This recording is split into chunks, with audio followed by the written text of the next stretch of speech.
The following performance excerpt is based on a true story. Some names have been changed to protect the identity of the innocent as well as the guilty. Hi, and welcome to the Homo Nomo Halfway House. My name is Chad, and I will be your tour guide. The Homo Nomo Halfway House is a Christian residential 12-step program that helps men, and women too, we do not discriminate, overcome homosexuality and compulsive sexual behavior. It is an amazing program, and I thank God they took me in just in time. Well, before we begin our official tour, I thought I'd tell you a little bit about the program and how it operates. And to assist me with that is one of our newest participants, Vlad. Hey, Vlad, we're ready for you. Vlad is from the former Soviet Republic of Ashkerbazar. I never say it right. But it is so exciting what the Lord has done, how he has torn down those horrible iron curtains. And those people who for years lived under so much lies and oppression are now free to come to this country and be part of a program like this one. So thank you, Jesus. Yes, praise him. So here's Vlad. Hey, Vlad. So Vlad's going to tell you a little bit about the program and how it operates, and I'll add my running commentary as I do. And don't be nervous, Vlad. They seem like a very friendly group. Unlike that wild Goose crew, they're so intolerant.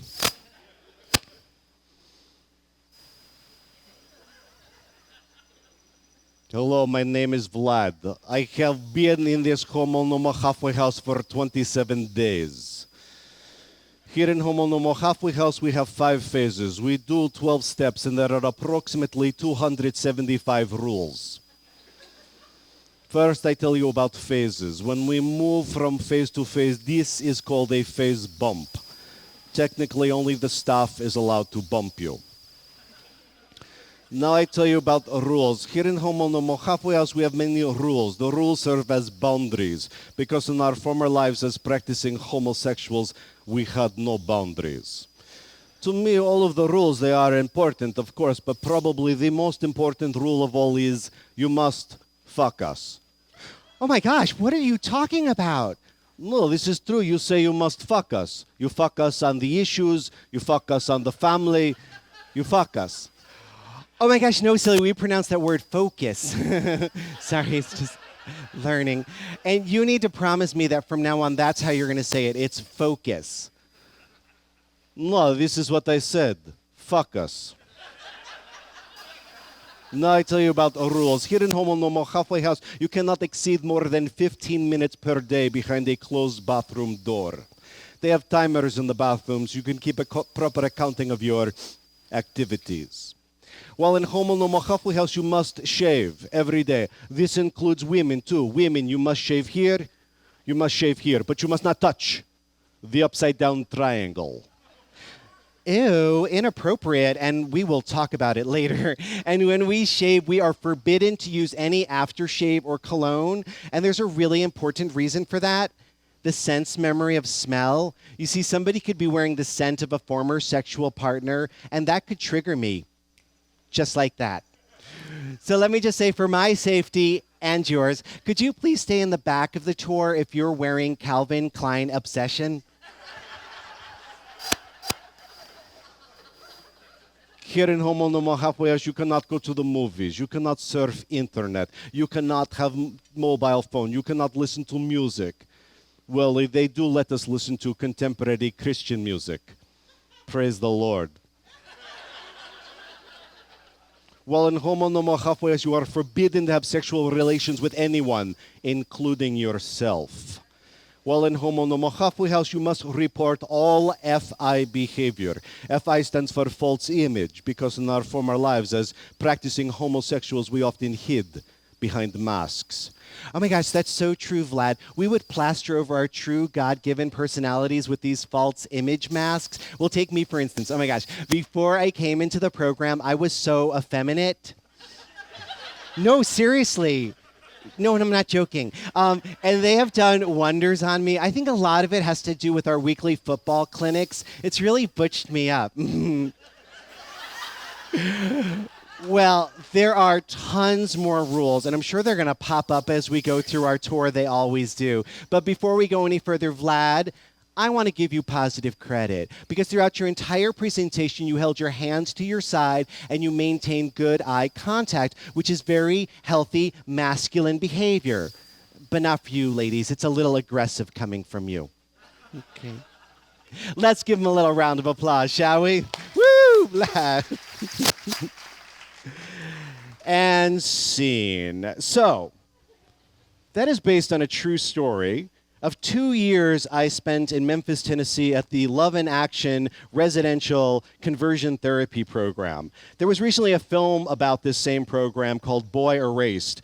The young man who wrote the memoir that led to the movie spent 2 weeks in the program. I was there for 2 years.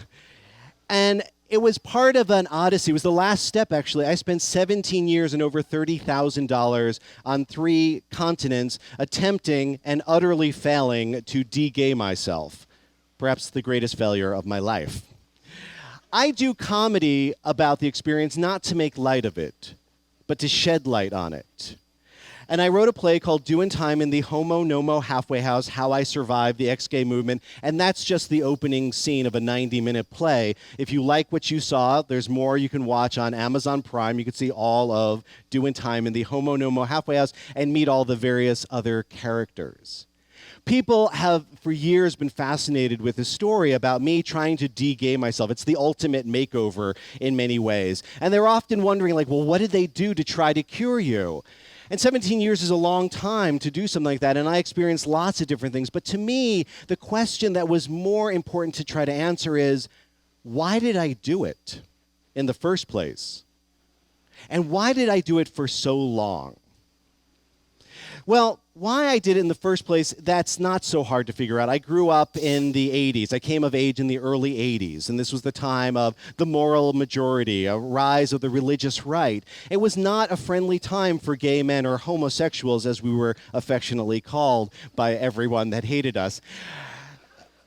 And anywhere you went, like in the pulpit, the playground, the press, you had people talking about gay men as some sort of existential threat to the security of the country. They spoke about homosexuals back in the 80s in the very same way that some people talk about terrorists and migrants today in America.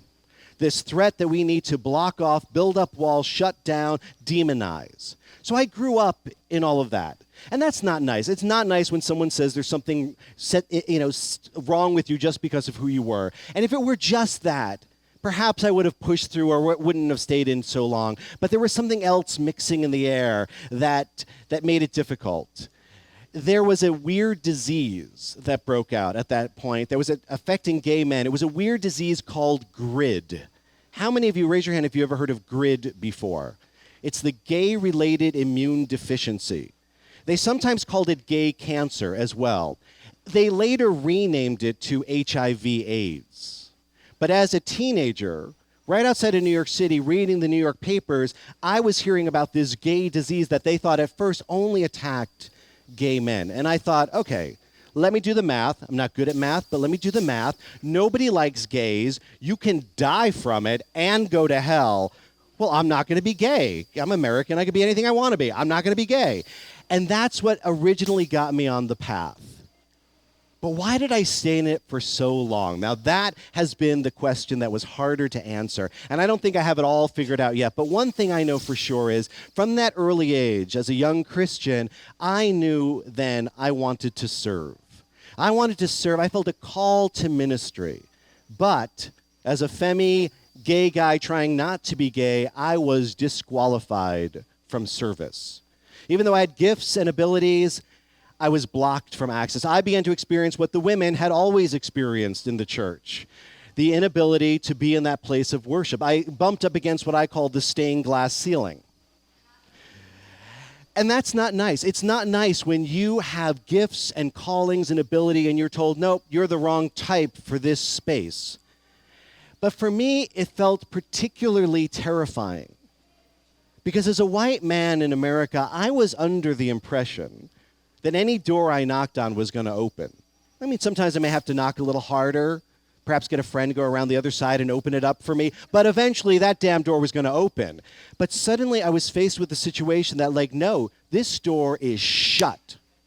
And I felt this strange inner panic as I felt the cabin pressure of power, privilege, and access drop. And I felt weak and vulnerable in the world when I saw the most powerful people were white, Anglo-Saxon, heterosexual, Protestant men. And I was this femme, gay kid from a Roman Catholic family. And so I then leapt onto the whole conversion therapy bandwagon, in part in hopes of reclaiming something that I thought was precious.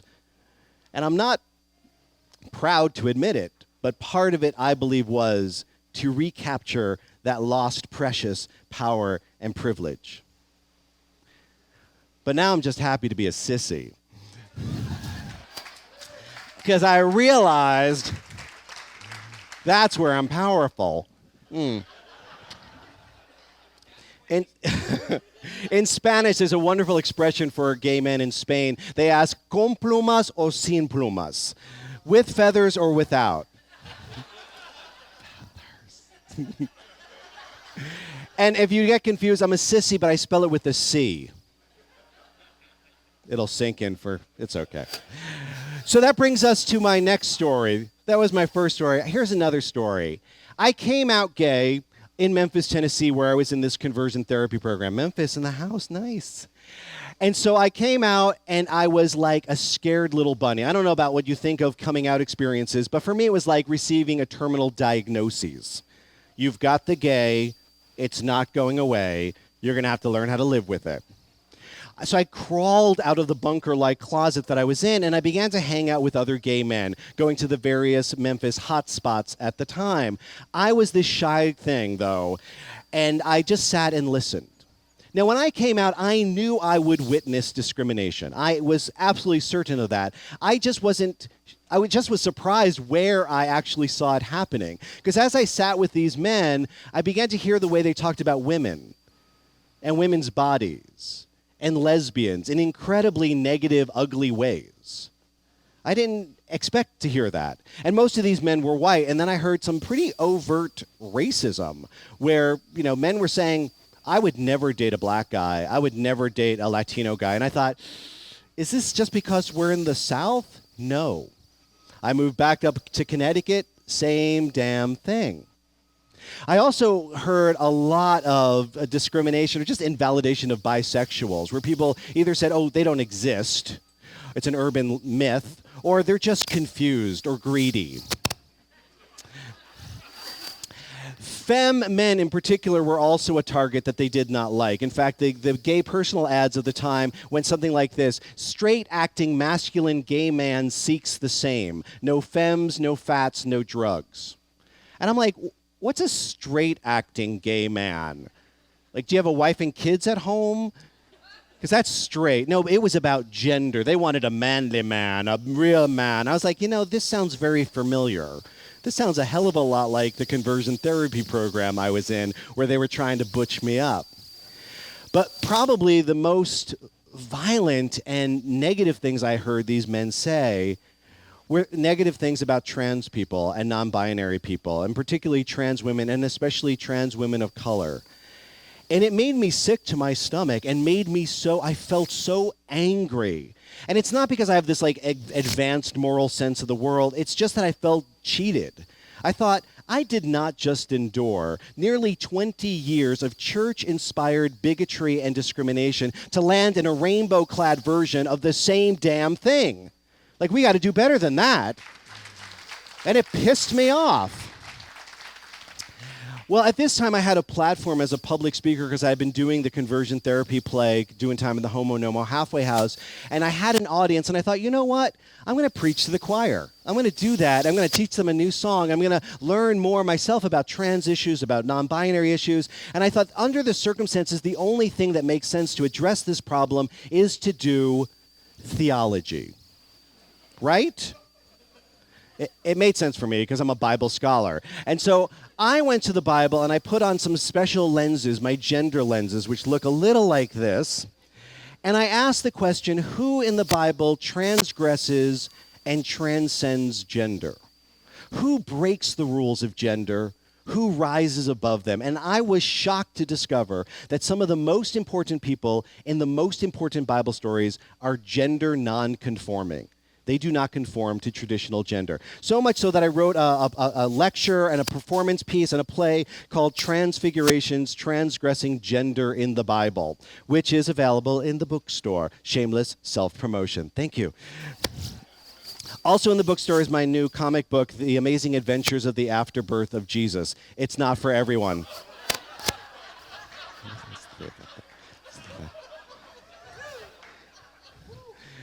So I thought I would do for you a scene from Transfigurations, Transgressing Gender in the Bible. It's a very famous scene about a famous character, Joseph, in the book of Genesis. You know Joseph and the amazing Technicolor Dreamcoat? Well, there's some amazing things in the text that I discovered that's in the Hebrew that I didn't know. I never noticed in English. And I want to do this scene for you. And when you tell a story, it's so important to decide who gets to tell the story. Because when you have a different person tell the story changes. So for our purposes today, I'm going to tell the story of Joseph from the perspective of his uncle Esau, this big, hairy, manly man of a man in the Bible, Esau.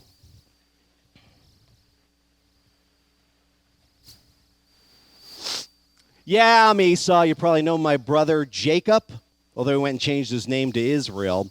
We're twins, Jacob and me, although you'd never know it by looking at us. I mean, I'm a real man. I'm big. I'm hairy. I'm always out in the field doing real men's work. Well, my brother, he's as smooth as a woman, very sensitive growing up. He liked to dwell amongst the tents with the women. They're cooking, they're gossiping, they're scheming. He was a real girly boy, and since I was normal, our father Isaac, well, he favored me.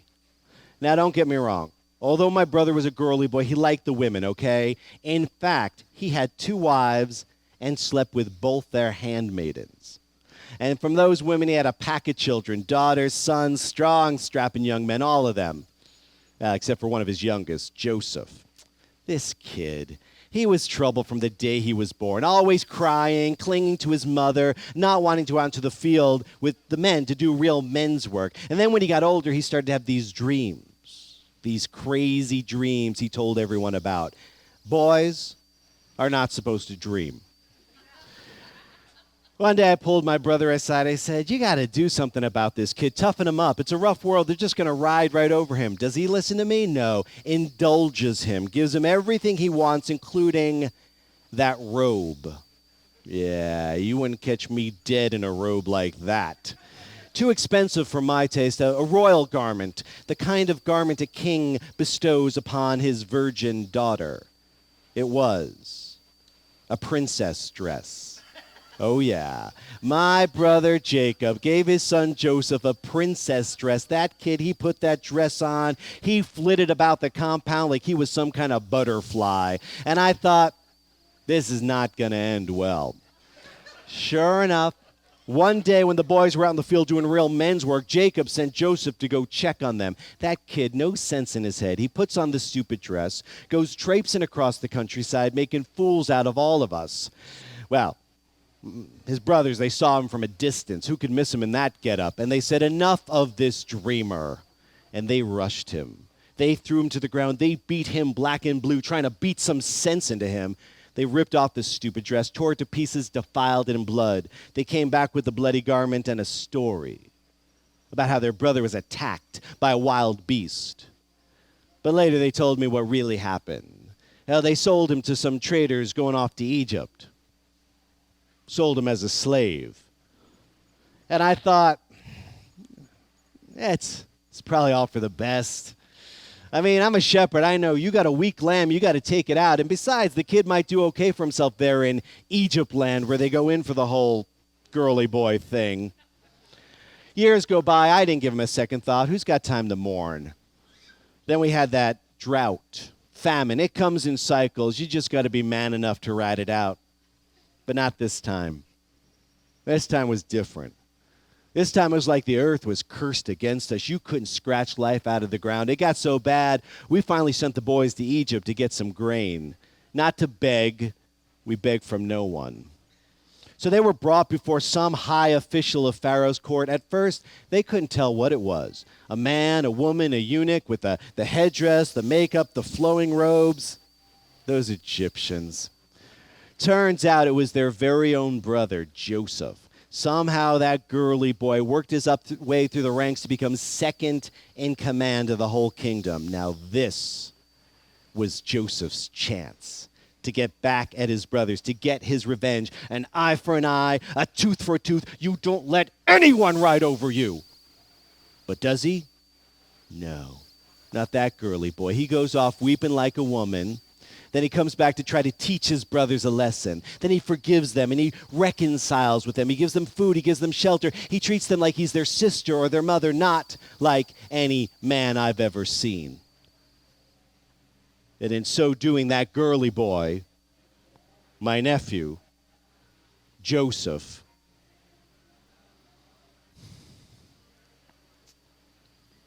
he saved us all.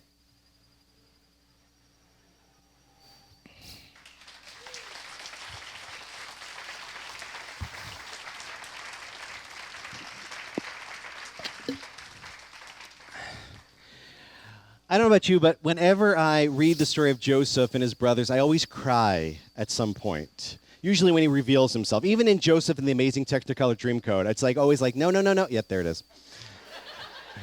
Right now, my whole body is crying, just so you know, up here.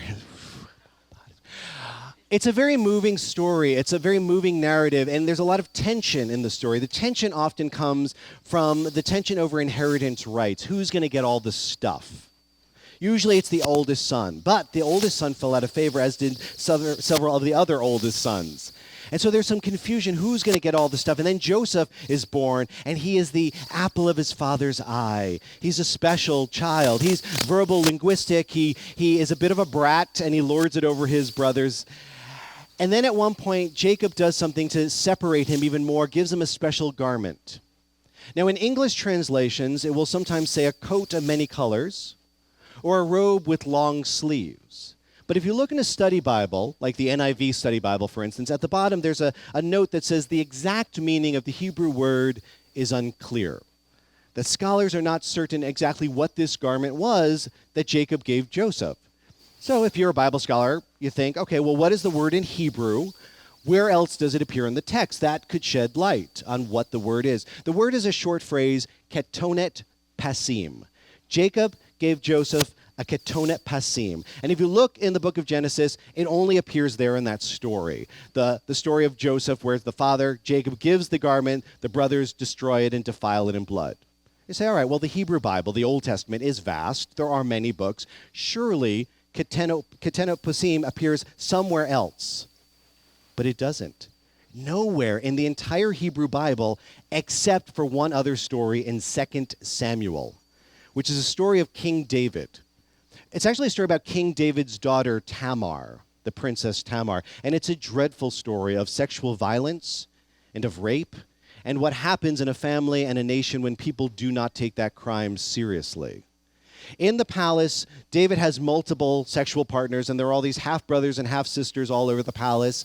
And at one point, Amnon lures his sister, his half-sister Tamar, into his quarters, and there he rapes her. And in a sign of mourning, the princess rents her garment. She tears her clothing. And in the text, it says that she's wearing a ketonet pasim. We're moving to another mic. Behind me. See, I'm getting special signals up here. All right, testing. And so in the passage, it says that she's wearing a ketonet pasim, but it actually goes on to define it for us. It then goes on to say, the garment worn by the virgin daughters of the king, a princess dress. Now, I could just imagine a traditional biblical scholar looking at the Genesis account, looking at the 2 Samuel account, and concluding, the exact meaning of the Hebrew word is unclear. Oh, no, we have no idea. It could mean anything.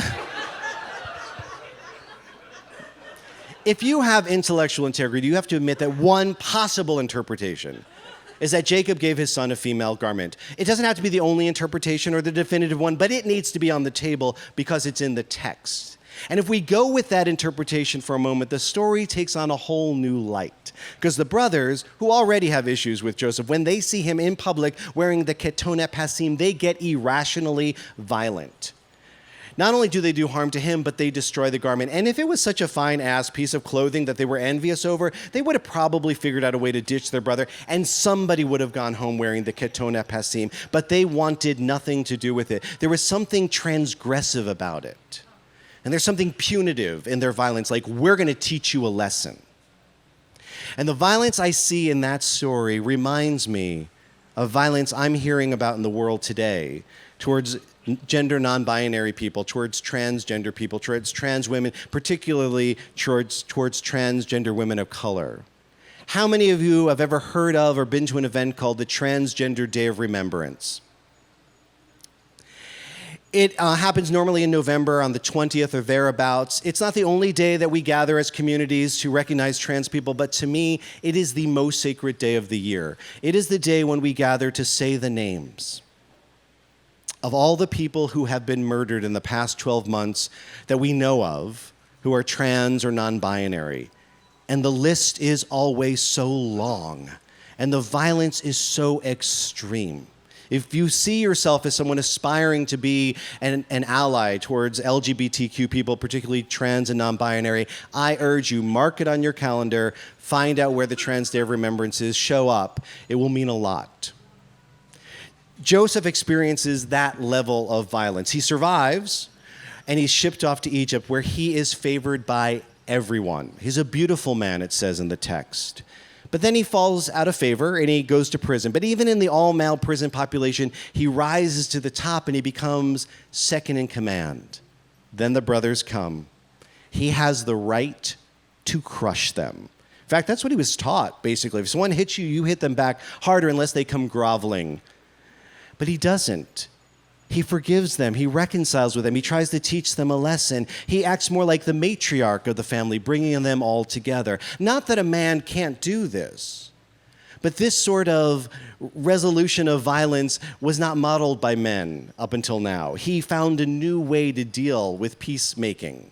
And for that reason, and many others, I see him as an extraordinary Bible character. Which brings me to my third and final story. Climate change, right? It makes sense, right? The trajectory, you knew I was going there, right? I left you all those breadcrumbs. It's just perfect. I probably don't even have to do this part. You probably have made all the connections already.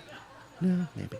Well, 2012, which was the first time I ever came to Wild Goose, was the first year. That same year, I really became moved about climate change. In a very strange way, I'm not an environmentalist in any traditional sense of the words, but I realized I needed to do something about climate change to the point where I took a year off. And for a performance artist to take a year off, it's a big deal, but I took a year off to study climate science and climate communications. Thank you. I'm now the host of Citizens Climate Radio, and I've produced a bunch of different shows, and I'm trying to find creative responses to climate change because we haven't always had very deep conversations about this. People get frightened, and they get overwhelmed, and this is such an incredibly interesting topic to me, and one that I think that the world needs people of faith, spiritual people, communities to really understand. And I'm not going to go a lot into that. I just want to end with doing a scene from my play, which is called, Does This Apocalypse Make Me Look Fat? And in it, you're going to meet a character named Tony Bafuzio from the Bronx, who is not my dad, but is very much based on my dad, Pete Toscano, in many ways, his affect and all. And my dad had passed away right before that year that I spent doing climate work. And it was so wonderful creating a character that was like my dad that I can just carry with me. So here is this scene from Does This Apocalypse Make Me Look Fat? It's a comedy about broken bodies, large and small. Hi, everyone. My name is Tony Bafuzio. I'm from the Bronx. How you doing? You doing all right? Yeah, well, they gave me climate change to talk about. Yeah, thanks a lot, people, right? Yeah, okay, first, folks, do not freak out. People freak out when they hear about climate change, all right? Don't freak out. There is still hope, okay?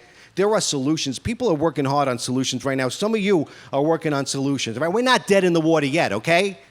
We haven't gone to hell in a handbasket, all right? Okay, we could be honest. We know. We know this shit's going to hit the fan, but we don't yet know how much shit and how big of a fan we're going to need to deal with it.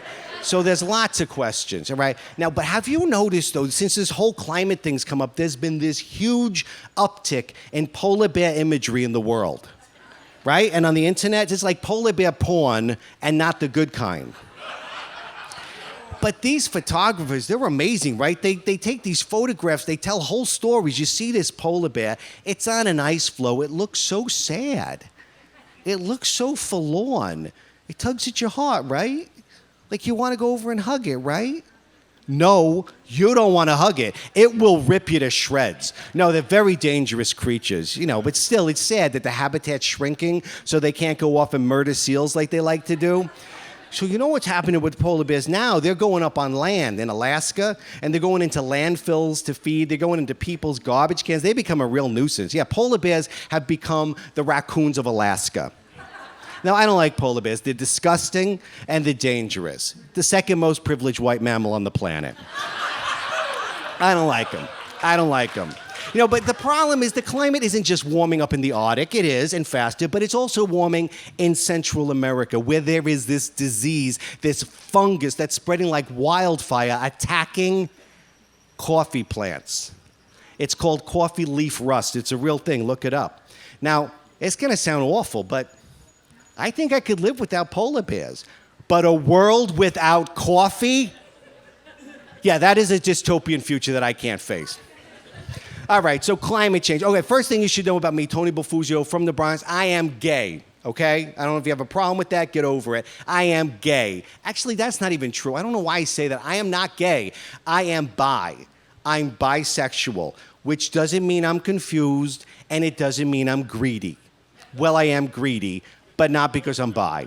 No, and so I've been talking to my friends, my LGBTQ plus friends, about what are some possible queer responses to climate change. Like, how does it affect us differently? And do we got something in our past and our arsenal, whatever, that we can contribute some solutions specific to us? And I've been having these great conversations with people. And I'll give you an example, all right? We've been talking about how can we respond based on our history. Worst case scenario. Now, I'm going to tell you the worst case scenario about climate change. Promise me you will not freak out, okay? Promise? Worst case scenario, we're looking at the potential extinction of the human race. It's not going to happen. We're not going to let it happen. But what other people on the planet have faced potential extinctions and exterminations before? Well, lots of people, but also LGBTQ plus people. I mean, back in the day, Nazi Germany, right? Adolf Hitler. What a piece of work this guy was, right? He didn't like anybody. He didn't like the Jews. He didn't like people with disabilities. He didn't like Jehovah's Witnesses. I have no idea what that one was about. And he didn't like the homosexuals. God help the gay Jew for Jehovah in a wheelchair. Public enemy number one. No, really. But they were mean, those Nazis. Before the war, they kept lists of all the gay men, right? And then they rounded them up and they put them in prison. And then during the war, they took those guys out of jails and they put them in the concentration camps. And so then they did these sick experiments on these guys in the concentration camps, seeing if they can cure them. It was disgusting and dangerous and awful. So these guys had to work hard to protect themselves, to survive, to look after each other, to evade capture. But then, of course, the good guys came, right? The Americans, the British, the other ones, came to liberate the camps. And they let everybody go, except the homosexuals. Because when we saw that they had those pink triangles and what it meant that they were homosexuals, they were like, well, this is a crime in our country. Those guys, they got to go back to jail. Yeah, we know a thing or two about potential extinctions and exterminations. I mean, even today, there's an epidemic of violence against LGBTQ plus people, particularly trans people, especially trans women of color. And I know some people ask me a lot, Tony Bufuzio, you come from a Roman Catholic Italian family in the Bronx. How on earth does your family deal with you being bisexual? Well, turns out I came out bisexual the same week I came out as a vegan. They're having a harder time with the vegan thing. No, seriously. Like last week, I was at my grandma's house, and everyone was there, all my aunts and uncles, cousins, everything, and the food's going by, and I'm just letting it go by. Meatballs, sausage and peppers, raviolis, finally the broccoli. I'm like loading it up. And my Aunt Rosalie's like, what's wrong with you? Why are you not eating? I said, no, it's nothing wrong with me. I'm a vegan. She says, what's a vegan? And my mom says, it's a pain in the ass. All right, but when I'm looking at climate change, I'm like thinking there's a special time in our history that we learned some very important lessons that we could apply to this new climate crisis that we got. Back in the day, in the early 90s, there was this weird disease called GRID. Any of you here ever heard of GRID before? Raise your hand if you ever heard of. Wow, a lot of people know about GRID. Very surprised. Right, the gay-related immune deficiency, they later renamed it HIV/AIDS. Now, a lot of people don't realize this or they forgot or whatever. It had a 100% fatality rate. If you were diagnosed with AIDS in the 80s, you were going to die. And quickly, within months, weeks. And it seemed at first that the younger, stronger men were dying faster than the older guys. And it was terrifying. You had a government that refused to act. They didn't even acknowledge there was a problem. You had a president, Ronald Reagan, he didn't say the words HIV/AIDS until his 7th year in office. You had a public that was hostile and afraid and getting even more hostile. And all the time you had people who were suffering and were not getting the help they need. Most hospitals, even in New York City at first, wouldn't even take in AIDS patients. Funeral parlors refused to take the bodies of the victims. So our ancestors, they had to act up. They had to get in the face of public officials. They had to demand that they do something, change policies, laws, take care of us. They had to change public perception. They had to tell stories about who we were. They used film and music and quilts and ribbons. You know, we're gay, whatever. Whenever it gets the word out, we're going to get the word out. And they had to look after each other. They had to go into people's home and provide medical care, learn new lessons. You saw this powerful resiliency of a community coming together and loving each other. And the most important thing they had to do, they had to break the collective silence because nobody was talking about AIDS. So they came up with a slogan, silence equals death. And this reminds me a lot about climate change. I mean, the conditions seem very similar. A government that's refusing to act, people who are afraid, some people already suffering while other people aren't even aware that there's a problem going on. So I think we can learn a lot from their lessons. There's an amazing documentary called How to Survive a Plague. If you've not seen it, see it. It shows these fierce, creative, resilient ways that they took on systems. They didn't just look after each other. They changed laws and policy. The relationship you have with your doctor today is different because of the work of these HIV/AIDS activists. How drugs are tested differently because of the work they did. They changed policy, and they changed hearts and minds. And they also made mistakes, right? I mean, when we can learn from their mistakes, because back then, everyone with HIV/AIDS suffered, but not equally. I mean, some people suffered more than others, depending on their class, their race, their access to health care, even their gender. Some people suffered more. With HIV/AIDS, yeah, we were all in the same boat together, just not all on the same deck. And that's how climate change operates. Globally, climate change affects women more than it affects men, which is just weird but true. It affects people of color more than white people, and affects the poor and the working class more than the middle class and the rich. So basically, climate change is sexist, racist, classist, stuff that we deal with really well. Or not. Which actually reminds me of a Bible story. I don't know if you know Bible well at all, but I want to tell you the story about the guy Joseph. You know Joseph, the amazing Technicolor Dreamcoat? You know the story? Yes? I got this friend Peterson. He says that it's not a coat. It's actually a princess dress. I don't know about that. It doesn't matter because this story is actually a story about climate change. Listen, I'll explain. Right. So in the story, Joseph, he lands up in Egypt. I don't even know how he gets there. It doesn't matter. And then he's in Egypt. He gets to prison. I don't know what he did to get in prison, but he's in prison. And all of a sudden, Pharaoh, the big guy, starts having these weird dreams about cows. And Grandma Bafuzio says it's never good when you dream about a cow. No one could interpret the dreams. And they said the word got out, well, this kid, Joseph, is in prison. He does dreams. They haul him up, clean him up, bring him before Pharaoh. And he says, what's your dream? Pharaoh says, I'm having these dreams about cows every night. 14 cows. First 7 beautiful, fat, sleek cows come out of the Nile River. They're gorgeous. Followed by 7 scary, skinny cows. All of a sudden, the 7 scary, skinny cows jump on the beautiful, fat, sleek cows, eat them up. I wake up in a panic. What the hell does it mean? Joseph, armed with that data,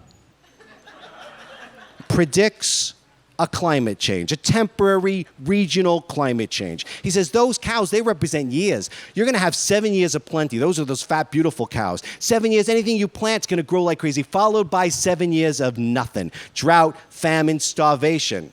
He predicts a climate change. And then he proposes an adaptation plan. He says, if we know this is going to happen, well, let's grow as much food as possible in the good years so that during the lean years, we got food for the people. And that's exactly what happened. They put Joseph in charge. First 7 years grew a lot. Second 7 years, there was food for the people. In fact, it was during those lean years they got reconnected with his family because they heard there was food in Egypt. They came as climate migrants. And lucky for them, they knew somebody in the government so they can get past Pharaoh's wall that he had set up. Now, I'm Catholic, and I don't know what the rules are about picking on Bible characters, but I actually got a problem with Joseph's plan. Because it was effective, it worked, but it wasn't fair. You see, to get this food from Pharaoh, you had to pay for it, and it wasn't cheap. So the first year, the people came, gave them money, they got their grain. The second year of famine, they're like, we don't have any more money. It's like, not a problem. Pharaoh will take other forms of payment. Do you have any livestock? Yeah, goats, chickens, ducks, camels, whatever. The next year, we don't have anything else to give you. You got your land. How about you give your land to Pharaoh? You can still live on it, but he owns it, and you got to pay rent every year. The next year, Joseph, we've got nothing. We're tapped out.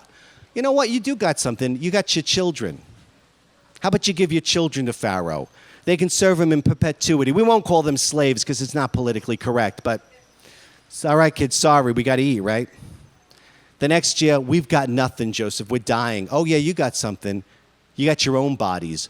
Give yourselves to Pharaoh as his slaves. So Joseph's plan, it was effective, but it wasn't fair. It led to oppression. It led to slavery. It led to Pharaoh becoming the ultimate 1%. And to me, a queer response to climate change is one that makes the world a better place for everyone and not just for a couple of the fat cats on top, right? To me, a queer response to climate change is getting everybody at the table so we can hear how our solutions will affect everyone and get input from all peoples. To me, a queer response to climate change has human rights, social justice, loving our neighbor right at the center of it. Because why should we go to the trouble to save civilization and everything else we care about if we're gonna be doing the same damn bullshit we've been doing to each other for thousands of years? We gotta do better.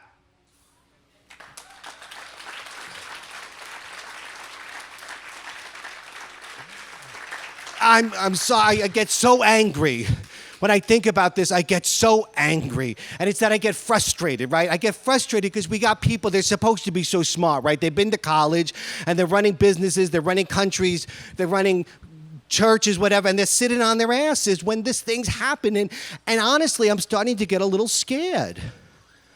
And you know, and I've been panicking. I've been having like panic attacks, actual panic attacks. And I've got this friend, Lila. She does yoga.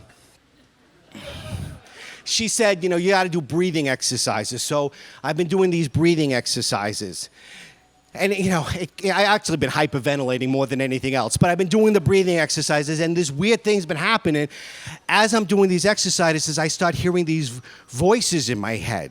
I mean, don't worry, I don't actually literally hear voices, but it's like I'm receiving this weird message from people up in the future, like 200-300 years in the future, and you think, the people in the future, they're not going to have anything nice to say to us. But it's been confusing because it's not just a message to me, but it's a message for you, for all of you. I've been hearing this message over and over and over again from the people in the future saying, thank you. Thank you. Thank you for everything you did for us. And I'm thinking, what the hell are we about to do that they're going to thank us for it?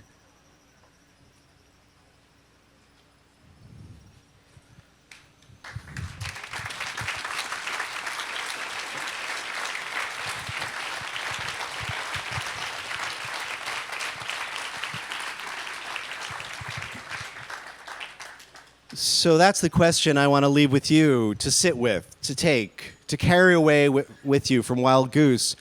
What are we about to do that they're going to thank us for it? It's easy to imagine future generations condemning us. But what happens if we imagine them thanking us for what we do? I came to Wild Goose specifically this year because I wanted to have conversations about climate change. It's so easy to have conversations about LGBTQ in the Bible, and I love those conversations. But I feel there's a need for us to have robust conversations about climate change and our passions and how they're connected. That you actually already come with passions that actually are needed to be had in a time of climate change. So later today at 2 o'clock, I'll be doing a set on the main stage. I'm going to be around all weekend. Feel free, pull me aside so you want to talk about climate change. And if you want to, I'm going to be over at the tent right there signing books and DVDs or just saying hey. But let's have a deeper conversation because we live in an extraordinary time. And we all have a call on our life. And the question is to answer, what is my role in this time of climate change? Thank you so much for being such a wonderful audience.